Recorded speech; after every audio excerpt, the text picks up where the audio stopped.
2019 में शुरू हुआ था।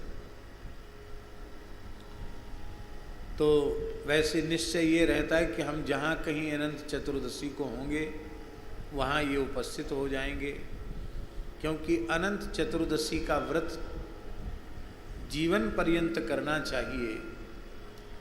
भगवान शेष का व्रत है, भगवान अनंत बलभद्र जी, दाऊ दादा शेष जी का ये व्रत है, भगवान अनंत का व्रत है, और इसको 14 वर्ष तक करने की परंपरा है। आरंभ कर देने पर 14 वर्ष इस व्रत को करना चाहिए। और वैसे तो जीवन पर्यंत करना चाहिए, लेकिन एक बार आरंभ करे तो 14 वर्ष तक व्रत करे, और 14 वर्ष तक प्रतिवर्ष ये अनंत होता है। ये अपने व्याम के परिमाण से 14 व्याम का धागा, फिर उसको 14 गुणित करके 14 ग्रंथि लगा करके, ये 14 ग्रंथि संपूर्ण भुवन कोश ब्रह्मांड का प्रतीक है। वह ब्रह्मांड ही भगवान अनंत का, बलभद्र का, संकर्षण का स्वरूप है। और इस अनंत को हम लोग दक्षिण भुजा में धारण करते हैं, माताएं वाम भुजा में और पुरुष वर्ग दक्षिण भुजा में। इस व्रत का उपदेश स्वयं भगवान श्री कृष्ण ने धर्मराज युधिष्ठिर को किया है, और युधिष्ठिर ने 14 वर्ष तक उसका अनुष्ठान किया। वैसे प्रायः अब ये व्रत धीरे धीरे कम होता चला जा रहा है। जो विशेष धाम हैं, अयोध्या, वाराणसी, प्रयाग, यहाँ तो लोग जानते हैं।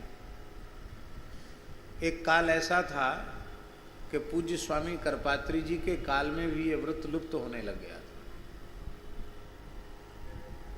हाँ, तो पूज्य स्वामी करपात्री जी ने स्वयं अनंत चतुर्दशी का व्रत रखना आरंभ किया, और वे दंडी सन्यासी थे, उनको कोई बंधन आवश्यक नहीं था, लेकिन केवल लोग पुनः इस व्रत को करना आरंभ करें, इस दृष्टि से उन्होंने 14 वर्ष तक अनंत व्रत किया।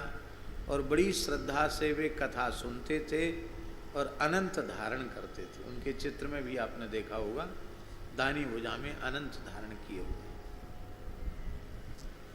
बहुत सी बातें ऐसी होती हैं जो आवश्यक नहीं है सन्यासियों को करना, क्योंकि वे कर्म संन्यास कर देते हैं। कर्म का प्रतीक शिखा सूत्र है, और शिखा सूत्र का त्याग करने के बाद अब किसी कर्म को करने की अनिवार्यता उनकी नहीं रहती है। किंतु फिर भी लोक शिक्षण के लिए महापुरुष बहुत कार्य करते हैं, क्योंकि यद्यदा चरित श्रेष्ठा तत्तदेवेतरो जनाः सयत् प्रमाणम कुरुते लोकस्तदनु वर्तते। इसी भाव से महापुरुष करते हैं। तो हम भी ये व्रत करते हैं इसी भाव से कि हमारे करने से हमारे निकट वाले करेंगे और लोगों तक प्रेरणा होगी। और वर्ष में यह एक व्रत ऐसा है कि इसको करने की बड़ी महिमा है। उस महिमा को हमको नहीं सुनाना है, वो तो चतुर्दशी के दिन सुनाएंगे, जब व्रत की कथा सुनाएंगे तब सुनाएंगे। श्री सीताराम प्रतिदिन सत्संग एवं दर्शन के लिए श्री महाराज जी के ऑफिशियल चैनल को जरूर सब्सक्राइब करें।